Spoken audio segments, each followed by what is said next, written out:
Lionel Gougelot, il est 7h49 et c'est l'heure de l'édito politique sur Europe 1 avec Judith Vintraube du Figaro Magazine. Bonjour Judith. Bonjour. Alors ce matin, vous nous parlez aujourd'hui de ce qui se passe à gauche et le ton se durcit très nettement. On l'a vu hier entre Jean-Luc Mélenchon et Olivier Faure. Ouais, on peut même dire que ça barde.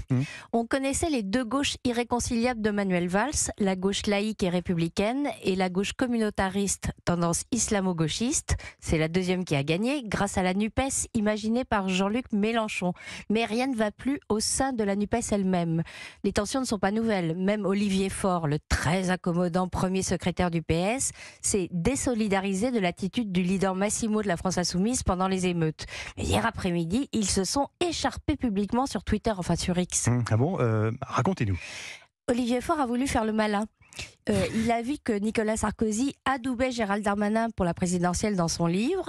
Alors il a tweeté « Les hostilités à droite ne font que commencer. À la gauche et aux écologistes de ne pas tomber dans la spirale mortifère de la division. » Le sang de Jean-Luc Mélenchon n'a fait qu'un tour. Incorrigible double langage, a-t-il répondu à Olivier Faure, en se plaignant qu'aucun accord n'ait été trouvé pour les sénatoriales de septembre et les européennes de 2024. Ce à quoi Olivier Faure, piqué au vif, a immédiatement riposté « Cher JLM, j'ai toujours le même tel et je t'ai envoyé récemment un message t'invitant à échanger. On se voit si tu veux.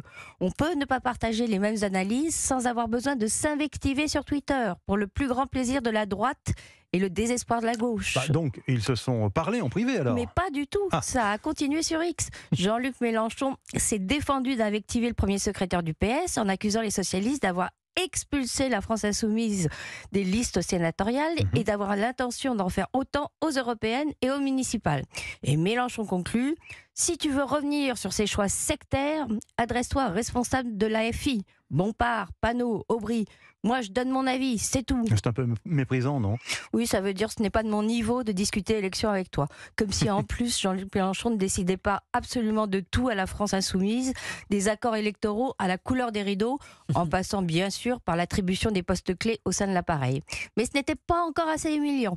Le patron de LFI a ajouté perfidement: si tu veux me rencontrer, viens à la manif du 23 septembre contre les violences policières et la loi permis de tuer que vous n'avez toujours pas reniée. C'est la loi Cazeneuve sur l'usage des armes à feu par les policiers et les gendarmes. Il y a de l'ambiance, dites-moi. Comment tout cela va-t-il finir, Judith? En ordre dispersé. LFI n'a aucun élu au Sénat et sans accord, elle ne risque pas d'en avoir en septembre. Au municipal, en 2026, les Insoumis n'ont aucune envie de soutenir les socialistes sortants, Anne Hidalgo à Paris en tête. Ils ne veulent pas d'un autre PS après Martine Aubry à Lille, c'est pareil à Montpellier et à Rouen. Pour les européennes, les Verts et les communistes sont bien décidés à partir chacun de leur côté et le PS devrait faire de même. Les alliés de Mélenchon le sentent affaibli. Ils se disent que c'est le bon moment pour modifier le rapport de force au sein de la NUPES, quitte à ce qu'elle ne s'en relève pas. Merci, signature Judith Vintraube du Figaro Magazine. Merci Judith, à lundi.